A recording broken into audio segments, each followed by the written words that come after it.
Carolyn here. Isn't that something? Same argument fighting.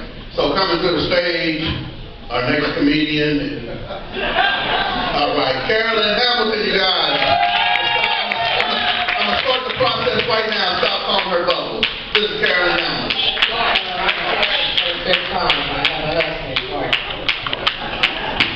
Okay.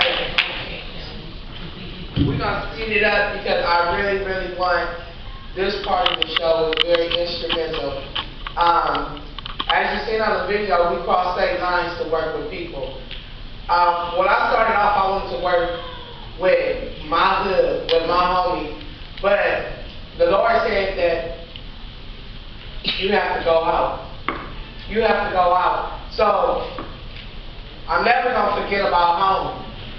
I'm like Dorothy on the Wizard of Oz. When things get bad, I click my heels and there's no place like home, and that's in West Dallas.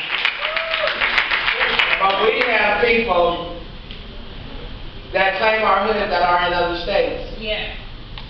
We have kids where this table right here, we see it every day in our neighborhood, but for people to want to be a part of us, but they don't have big homes to reach out to them. Like if I have a problem, I can call Maxine. I can call Flora, I can call Kim, I can call Skipp, I can call anybody. I can go to my little homegirls, I can go to Flora, I can call her many a nights, late nights, when to ride. But these kids, all they have is they line up. Yeah. But they got worried about Mama Bubbles, and Mama Bubbles, what Mama Bubbles knew is she searched the internet, not getting their business, and I'm on Facebook, and everybody's like, say I can get business, and I take it to another level, but I had to kind of tone it down. But it was, I fell in love with the kids that I brought here, and I call them mine. But each of them have a story. I'm going to start off with the girls, and the word says you plant seeds, and then other people water them, and then the flower goes, and it goes up. Today, I planted the seeds, but it's time for other people to water them. And I have the seeds that have been planted here, and I have those that I'm giving them to so they can water them. All right. The first person I'm going to call up is Lady K. Her name is Carolyn Lewis. I might tell parts of the stories that I know Karima won't tell. These kids are still active gang members. They're from rolling 20s. They've never been in California before. But they're from 20s. Those are your homeboys and your homegirls over here, but Karima experienced something that I have never experienced in my life. When I grew up in our neighborhood, our homeboys looked out for us. They protected us. We hung out together, we were not a gang, we were a family. Karima, I'm trying to say it so It's all right. It's all I right. won't be putting back. Okay. Karima was in a lineup with a young man that took advantage of her. She's been in a couple of relationships with different people that have beaten her. But this one particular person was a big homie. He was 40 years of age, and he was a shot caller of his lineup. Not just to Karima, but to other females that were younger than he was. He done what he had to do with them. He had their way with them. He got their money. Not saying it was all his fault.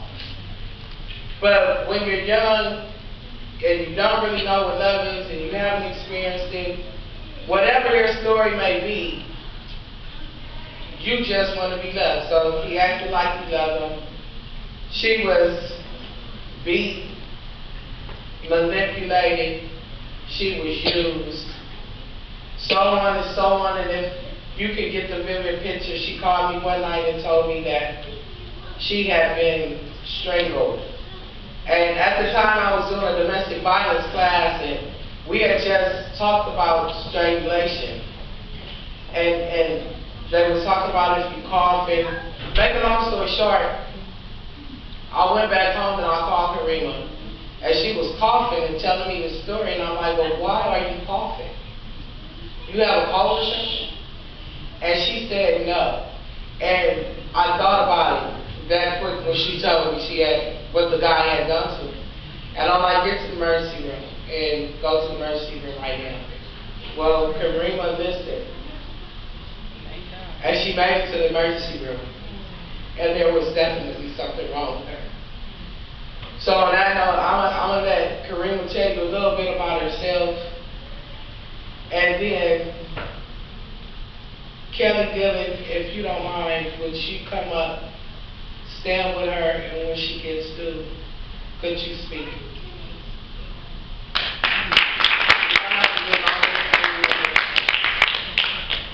Hello. I'm from Philly, and I don't know, like she said, I've been through a lot of stuff, a whole lot of stuff. Being out here in County is totally different than over on the East Coast. Over on the East Coast, the men in Philly, they the dominant ones, and you know what I mean. Like, if you're not doing for them or pleasing them or whatever, you ain't nobody. That's pretty much how it is over there. And it's hard because us as females gotta struggle. Like me, I go to school, I work 2 jobs, I take care of my son, he's sick. But at the end of the day, I push a hood that I love so much, you feel me? And I put so much time, patience, money, sweat, blood, everything in the hood. And for the men to mistreat the females out there and tell the females, you know, you gotta have sex with us, to be put on, if you don't, we gonna kill you pretty much. We will harass you and beat on you until you give us what we want. We got the homeboys out there, they beefing with each other over the same block. So when I come out here to Cali and I see the homies together, I see the homies together and it's like, but how? If everybody on the East Coast is fighting with the same hood, I'm confused now. Because I was taught totally different on the East Coast. But when I come over here, it's like, I'm pissed off because I'm manipulated. I'm pissed off because I feel like I'm an abused child that was sat in the corner, and this is what you need to know. This is how it is. And now it's like, coming over here is like gold. It's really like gold because it's beautiful over here, for one. And, man, I'm just so disappointed. I can't even, I'm lost for words. I really am lost for words because it hurt. It hurt because I've been doing this, so I'm 31 and I've been doing this since I was 11. 11 years old and I've been mistreated all my life. And like she said, I called her one night. He was supposed to be a big homie.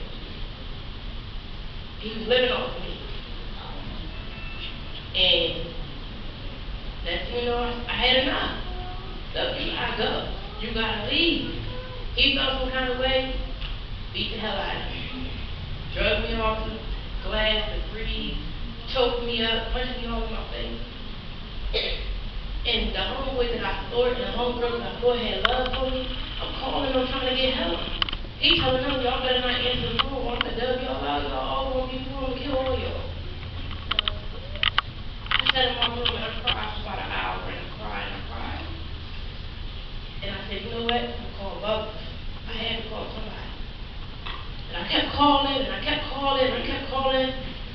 And I left a message, and I was crying on the phone, and she called me back. When I seen her call me, I got on the phone, and I just kept crying from my heart. I was crying hard, crying.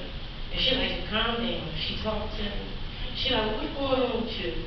Told her what happened. And y'all know how she is. She got rid of it, cut them out and everything. But that made it a little easier for me. See, what y'all don't understand is that California have a big influence on the East Coast. Yeah. Y'all have a really big influence. It's like, what y'all say go. Like I said, I called Cali. Both. Now, the person that's in Philadelphia, I can't call them. You know what I'm saying? Somebody in New York, I can't call them.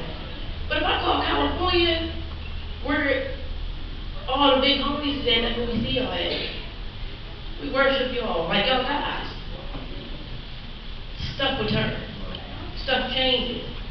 So if the homie, if everybody's saying, you know, we anti-violence, if homies really speak up, the ones that the people really admire the most, and come over to the hood in Philly, New York, Virginia, wherever, Jersey, and say, listen, this ain't what it is. You know what I mean? Hitting up on females and stuff, do that in front of my face and watch how I knock you out. I guarantee the homeboys to stop. Because you don't have homeboys over there that's beating up on homeboys. You have homeboys beating up on homegirls. And then when the homeboys are talking to each other, oh yeah, dump that B out because we don't need nobody that's weak like her. But what you mean? I got 2 jobs out of school. I take care of my son. That's all you really need for real. What else do you want? Well, I need you to do this. I need you to do that. I need you to do this. If you can't do that, then we gonna call Kylie and tell Kylie that not to talk to you because you ain't nothing. But this is all I know. You feel me? I've been in placement. This is all I know. So like, I think I have a very big influence. You have a very big influence on the East Coast. Matter of fact, on the East Coast down south, y'all have a big influence. So all it takes is, whether you blood, crip, black girl family, whatever you is, Cali is where it starts at, and Cali is where it ends. You know what I mean? So like, it's okay to like put pictures up and all that, but like, come to the different hoods, come to the state. Y'all gotta come to where people is really active. Because if y'all did it out here, y'all got a movement out here, y'all come to the East Coast, I guarantee it'll stop, especially this domestic violence within the hood. If y'all can't do nothing outside the hood, help out within the hood. You feel me? And maybe homies to raise their kids differently. Or you'll see different stuff on Facebook where people ain't banging or beefing with each other. It'll be united. People will be happier. But instead, people is miserable. People is depressed. People is sad. And mainly the women. Right. The women are, we hurt. And that's really all I got to say. I'm like all for words.